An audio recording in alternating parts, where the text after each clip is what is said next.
Quand on est arrivé à Alger, il y avait des camions qui nous attendaient, qui nous ont emmenés à la caserne.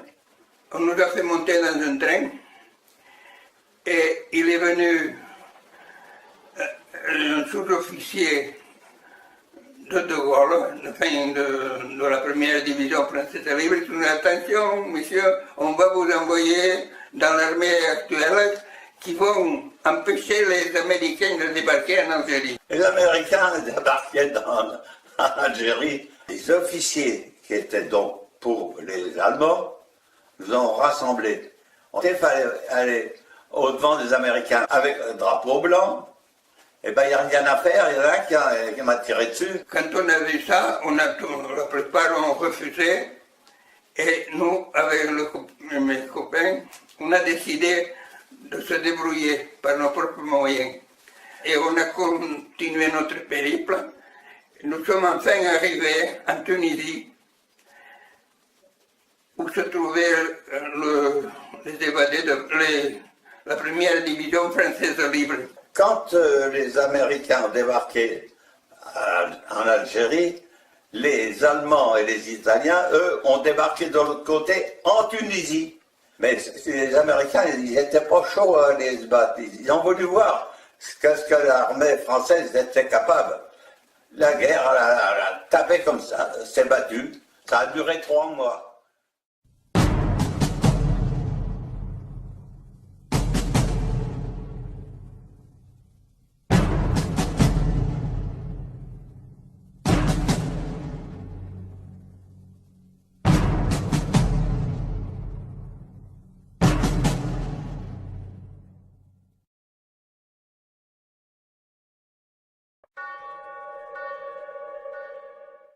À force de patience, Paul et Albert parviennent enfin à embarquer pour le sud de l'Europe. Albert endurera l'angoisse des combats en Italie avant de rejoindre Paul lors du débarquement de Provence aux côtés du général Delattre de Tassigny. Marc gagne l'Angleterre et rejoint la 2e division blindée du général Leclerc dans laquelle il deviendra conducteur de half-track. Au volant de son auto-chenille, il participe au 2e débarquement de Normandie. On a débarqué à Naples et d'ici nous avons participé à la bataille de Garigliano en Italie. Ça a été très dur. On est resté au moins 3 jours, mais ça a été plutôt une bataille d'artillerie. On n'arrivait pas à traverser la ligne Gustave et la ligne Hiller qui était en bas du Garigliano. Alors on a décidé de nous faire passer par les montagnes. Alors, nous, avec nos camions, on a monté là-haut les Sénégalais, les fusiliers marins, les goumiers, même avec leurs mules, et tout on les a montés par des routes, des pistes, pas des routes, des pistes, avec des précipices, vous venez le tourner. Il y a eu des batailles sanglantes, même au corps à corps. On a débordé par les lignes qui étaient en bas, on les a pris par derrière, on a tout démoli, et comme de cette façon, les chars légers des Alliés ont pu monter en suivant un fleuve en Italie. Voilà. On les a poursuivis, pareil. Chaque matin, on prenait des fantassins et au premier tir de mitrailleuse, on arrêtait, et puis chaque jour c'était pareil, on avançait de plus en plus rapidement. On a traversé Rome,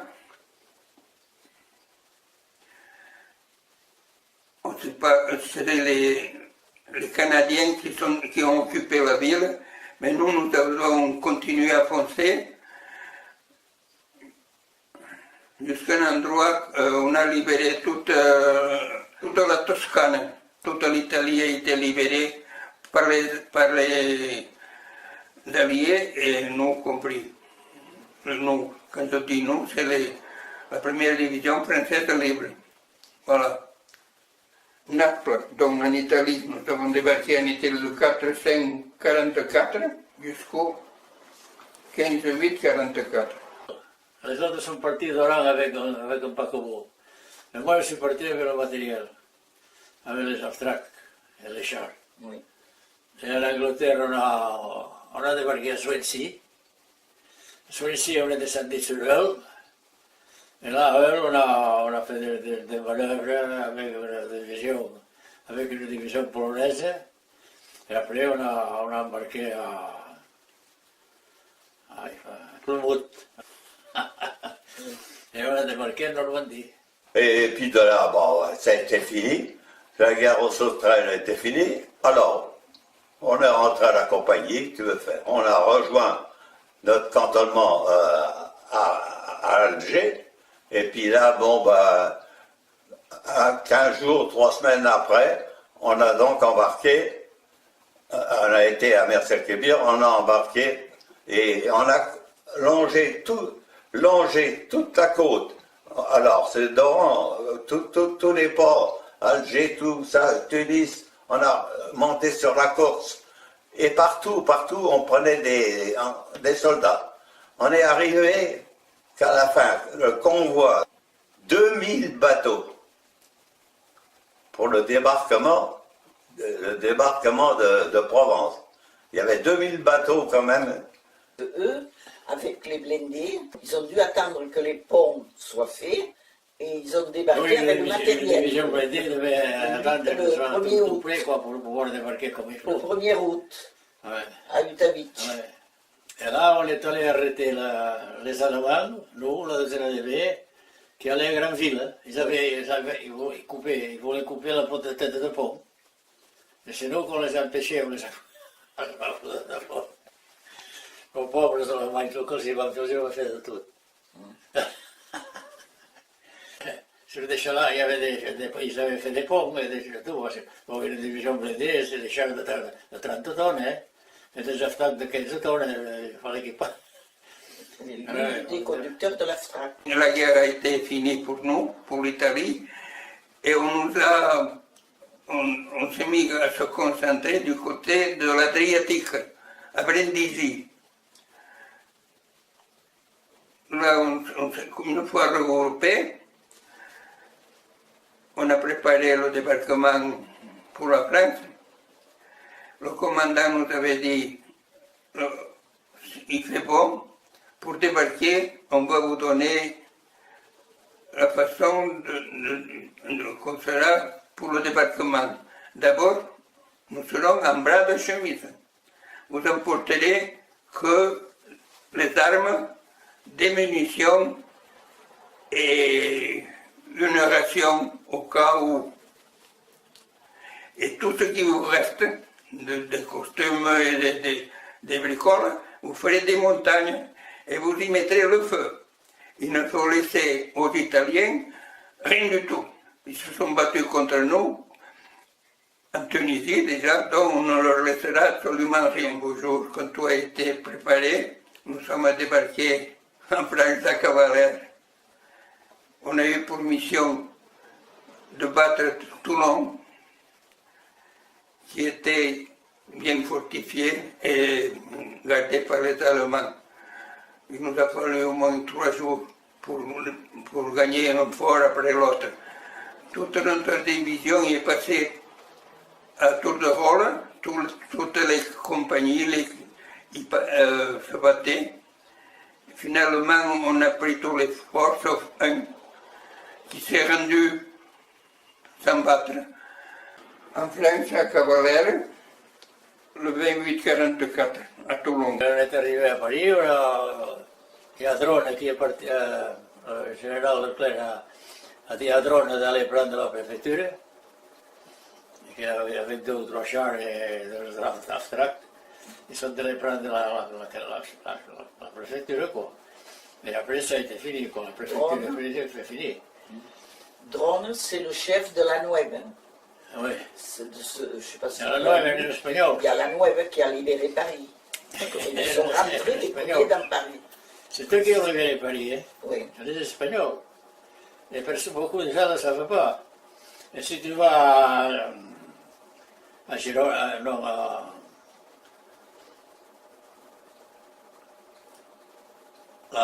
après le Pertus, il y a une plaque à la 9 qui a libéré. Oui. C'est eux qui ont libéré Paris. Musée de la Jonquière, oui.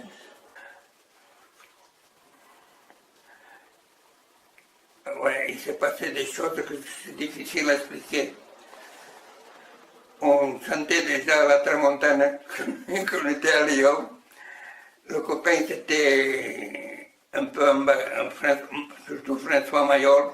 Une fois dans une rue, on voyait les prisonniers allemands qui avançaient pour aller dans un dépôt. Il s'est mis au milieu et à coups de poing, il tapait là-dedans. On a dû le prendre à bras de corps avec mon copain Serra, le sortir de là-dedans parce qu'il nous aurait attiré. Il gueulait, qu'est-ce que vous avez fait à mon père? Où est mon frère? Il était fou, furieux. Alors on disait, bon, prends patience, on va rentrer chez nous, maintenant nous sommes plus près, Toulon, c'est pas loin de Bayeux. Ouais, manque de peau, on nous donne pour mission de poursuivre l'arrière des Allemands en retraite, ce qu'on a fait par la vallée du Rhône, jusqu'à Lyon. Et là, on a été reçus, il ne restait que deux ponts pour pouvoir rentrer dans Lyon. On a été reçus sur le pont, je crois, de la Guillotière, qui s'appelait. En face de nous, il y avait encore de l'arrière-garde des Allemands et même des Français qui n'avaient pas eu le temps de se sauver. Il y avait les fantassins qui étaient sur mon camion, ils tiraient tous, je ne sais où. L'officier qui était à côté de mon siège aussi, par la fenêtre, un tintamarre effrayant. Arrivé de l'autre côté du pont, nous avons été assaillis par les Lyonnais. Ils croyaient au départ que nous étions des Américains. Quand ils ont vu nos fanions sur les drapeaux, ils ont compris qu'on était Français. Ils étaient heureux, ils voulaient tous, ils s'agrippaient à nos camions, ils voulaient tous nous embrasser. On n'a pas pu s'arrêter, si on s'était arrêté, on n'aurait pas pu partir. Et là, on a continué jusqu'à Mâcon, et là, stop, le ravitaillement ne suivait pas, on a été obligé de marquer un arrêt pour tous, pour les Allemands, et pour nous, ça a été dommage. Le déroulement de la guerre ne se faisait pas de la même façon du côté Rhône, disons, et du côté normand.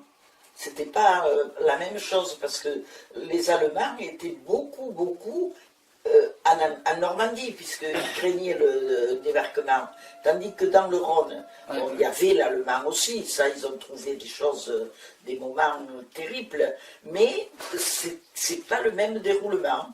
Alors, on était à Vesoul, mais là on était dans une caserne.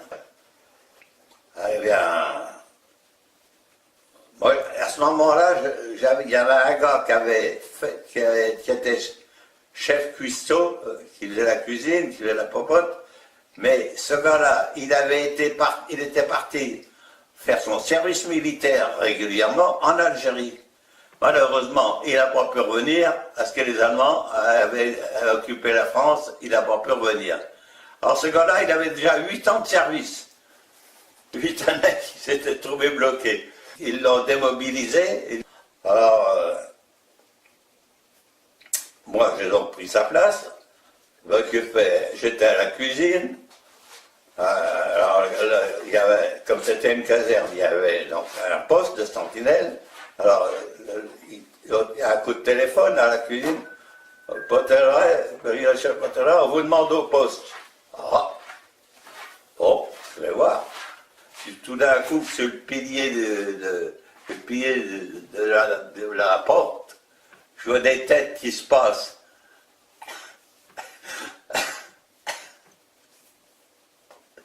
Des têtes qui se penchent comme ça, et regarde, c'était ma mère, ma soeur, mon père. Et là, tu vois, j'en pleure encore. Ça, c'est une surprise. Il y avait 4 ans que je ne l'avais pas revu. Il ne savait pas si j'étais mort ou vivant, hein. Il ne savait pas. Un petit camarade en Tunisie, lui, il avait été affecté au quartier général de Delattre, de Tassigny. Alors, lui, il avait la possibilité, il montait à Paris le courrier, et il avait un camion, alors il ramassait dans toutes les compagnies les dossiers, tous les comptes rendus tous les jours, il faisait sa tournée, et montait là-bas à Paris, mais il a eu la possibilité un jour de faire un crochet, passer à Rose-en-Brie, prendre dans la famille, à Vesoul, les cafés, les hôtels, c'était vide, hein. C'était vide, alors on a trouvé un hôtel, on a pu ouvrir, ils ont couché pendant 3-4 jours là. On les a gardés 3-4 jours, parce que lui, il a continué sa tournée, et il a dit, bon, je passerai vous reprendre dans 30 jours. Alors, il les chargeait, mais il les mettait, pour pas qu'on les voit s'il y avait un contrôle, s'il avait eu un contrôle, il était derrière les cartons. Tu vois, des mâles, c'est des gros cartons, hein. Alors, ils étaient derrière, cachés derrière, puis voilà. Ils sont rentrés comme ça, mais ils sont rentrés avec des valises, tu sais, bourrées de café, de chocolat, de sucre, de tout. Comme j'étais à l'ordinaire, moi, je pouvais leur en donner, quoi.